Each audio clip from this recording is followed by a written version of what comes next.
Hi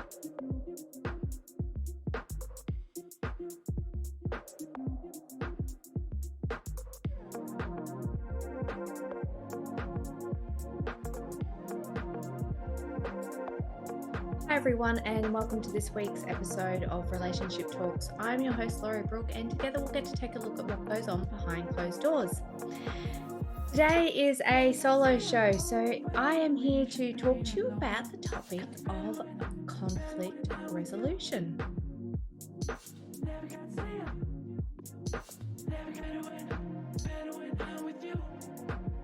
Welcome and thank you so much for joining me today and for this week's episode of Relationship Talks.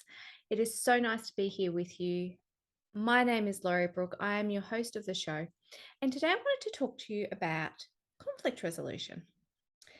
And what does that mean? So, conflict resolution is fighting, problem solving. It's how do we overcome those obstacles and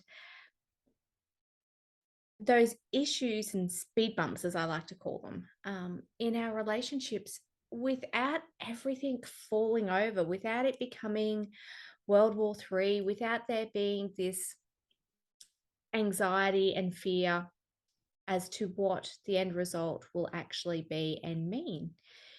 Is it possible to face an issue in your relationship and get through it? And absolutely it is. For some of you, though, you may not feel that that's the case.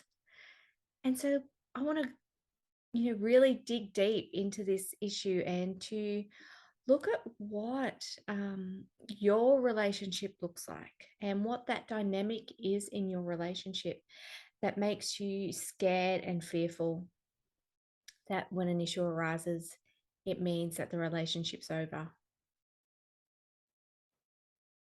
So, one of the first things we want to talk about is how do you actually resolve conflict? What does that actually look like for you?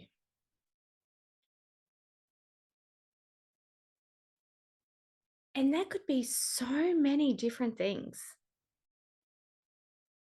for different relationships. Some people, when there's an issue, they dig in deep and they're there to get it resolved. Then, right then, right there, they're not going anywhere until they've pulled apart the issue. For others, it's shutting down. It's walking away. It's flying off the handle, losing your temper. It's agreeing and giving in. It's doing the silent treatment.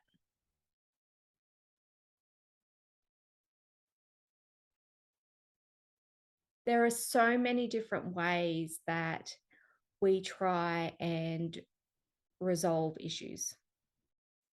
And what that looks like for each of us is different. It's based on, our personalities, our past, what we're used to. And I think we need to go into this further. But before we get there, I want to take a short break. Don't go anywhere. Please stick around. And I will be back with you in just a moment. We're just going to take a quick break now, so don't go anywhere. Make sure you stick around and join us for the rest of our conversation.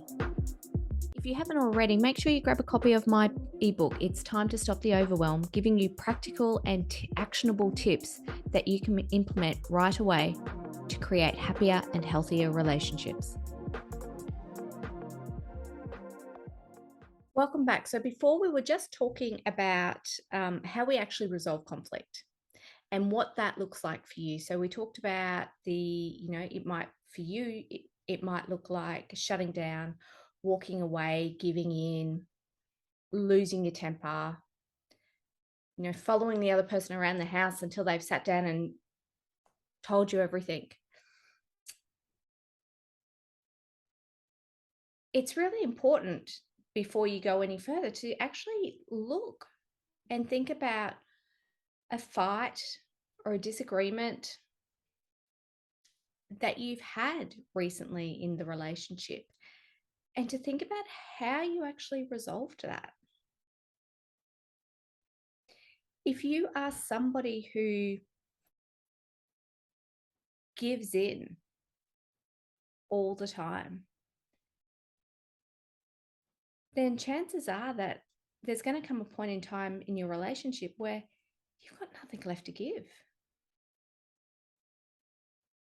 You've reached your limit. And so what happens then? If you walk away, if you shut down, if you do the silent treatment, the issue doesn't go anywhere. It doesn't get resolved. And so what happens when it comes up again next time? There are a lot of ways that we can band-aid fix a fight or an issue. There are a lot of things that we can do to try and sweep it under the carpet, pretend it doesn't exist, pretend that everything's happy and rosy, and that there are no issues. But I don't think that's actually helping anyone. It's not making our relationship stronger. It isn't helping us as a couple or as colleagues or friends, siblings, family to actually move on.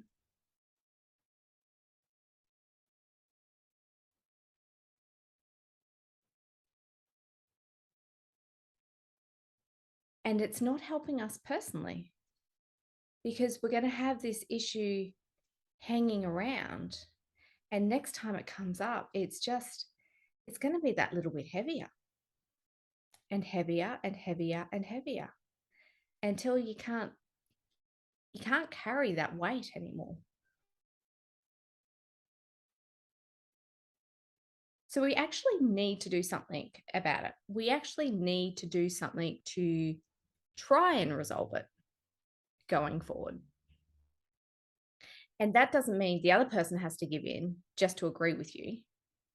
And it doesn't always mean that you compromise. I think simplistically, we could say that, we're fighting over the cake and we each want the cake. So we cut it in the middle and we get half each. And sometimes the solution is as simplistic as that. But more often than not, when it comes to relationship matters, it's not. And so it's really about getting down and understanding what's going on. Because sometimes what we can find is that when we get down and we understand what's going on, we can uncover that there is just a misunderstanding, a miscommunication.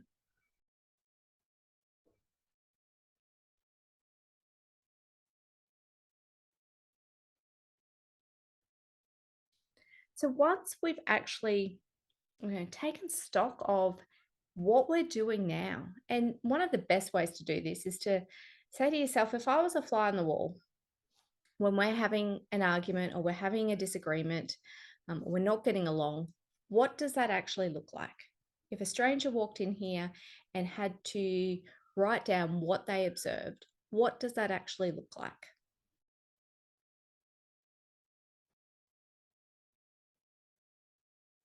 And be honest. No one has to see this.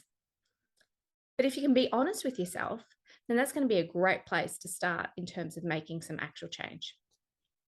So once you know what it looks like, then we need to think about what could it look like in the future. Before we go there, let's take another quick break. Please don't go anywhere because I'll be back at the end of this ad break to wrap everything up, talk about the future, and to see how much change we can create for you. See you soon. Don't go away. I will be right back finishing the conversation just after this. If you are looking for ways to improve, enhance, and take your relationship to the next level, make sure you check out our online program, Improving Your Relationships. Don't stay where you are. Do the work, create your own happiness, and move forward with happier and healthier relationships. Welcome back. So let's talk about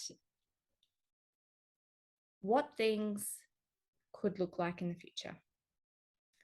what could it be like for you? And what would you like to see happen? And there's no right or wrong in all of this. It is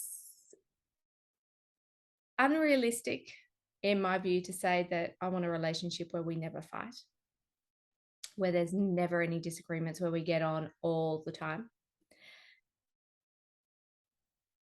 But I also don't think it is unrealistic to expect a relationship where there are no huge disagreements, where there are boundaries, where there is the safety and the comfort of being able to express how you really feel, of being vulnerable, of being raw, of being able to be your true self.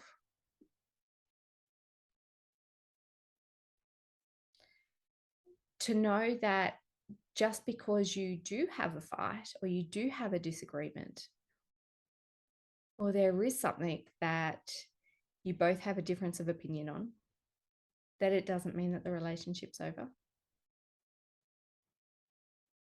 So, what does that look like for you? What is it that you want out of all of this? And how can we actually get there? So, there are a few things that we can do, right? From a problem solving perspective, conflict resolution. There's so many different modalities that we can use when it comes to actually trying to solve problems. One of the great things that you both can do when you are in the midst of conflict, of a disagreement, is to actually give yourself some space and to walk away and try and understand, sorry, not understand, but to clear your mind of what's going on, so that you're not thinking about the issue, you're not thinking about the fight, you're not thinking about the disagreement. You're just letting it go for the time being, but on the agreement and on the understanding that you're coming back to it as soon as you've both had that time to decompress. Because when you're in the midst of conflict and in the midst of having an argument or a disagreement over something, then what happens is that you tend to like butt heads, and you're so emotionally involved in your position that neither of you can see the other's perspective. And so it's just a constant clash of brick walls.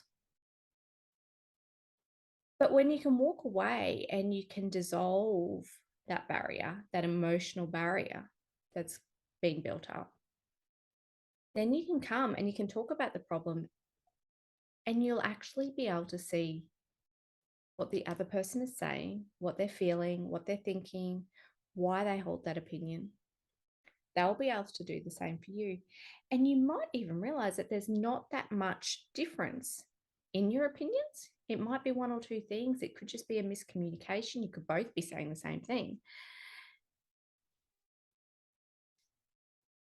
But what it does is it removes that emotional barrier. It removes that emotional wall that we build up to protect ourselves, that ego and pride to, we're right, you're wrong, and the puffy out chest.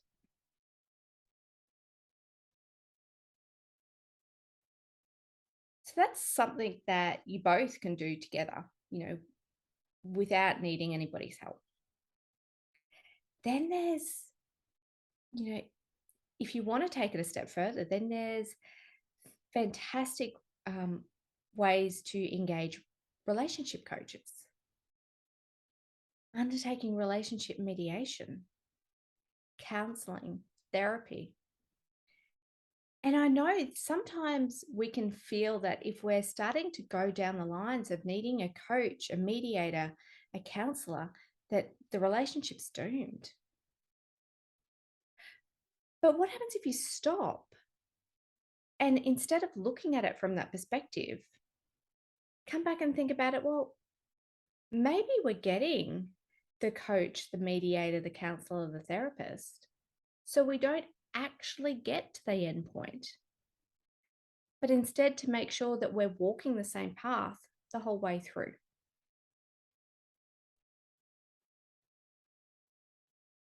A bit like having a coach, a running coach or an athletic coach. They're there to help you make sure you reach your goal. They're not there to get you out of the sport. They're there to keep you going as long as possible. And that's the same way that you need to look at relationship coaching and mediation and counseling and therapy. Which one is right for you is going to be dependent on you, your circumstances, your relationship, because sometimes you might be able to do it together. And then other times you might be the person who wants to go, I want help, but my partner won't come. And that's fine. They don't always need to be involved, because a lot of this work too is work on us. Because when we can work on us and we can do the personal growth and the personal development for ourselves, then that's going to have an impact on our relationships as well. It's going to have an impact on how we solve our problems, on how we show up when there are actual issues in place as well. So that's it for this week. Conflict Resolution 101 when it comes to relationships. I hope you have enjoyed it. If you want some more help, I'm here. I can help you with the coaching, with the mediation. And for those of you who are a little bit more standoffish and you want to do something, but you don't want anyone to know you're around, that you've actually sought some help, I have an online program, Improving Your Relationships. You can do it completely under the radar so no one knows. You don't have to speak to me if you don't want to. I'm there if you need to chat, but if you want to do it by yourselves, it is there. I'll put the links for all that in the show notes. To start off with, though, I would highly recommend grabbing my ebook. It's Time to Stop the Overwhelm. Get some tips, get some tools, get some strategies in place for things that you can do now for your relationship. Have an amazing week. Remember, the choice is yours. Make today the very best it can be, and I will see you next time. And thank you so much for listening to this week's episode of Relationship Talks. If you can, I would love for you to jump on and leave a review. And whilst you are at it, don't forget to like and subscribe to our YouTube channel. Please join me again next week when we get to take a look behind closed doors at someone else's relationship. But until then, I am your host, Laurie Brooke, and remember, the choice is yours, so make today and the week the very best it can be.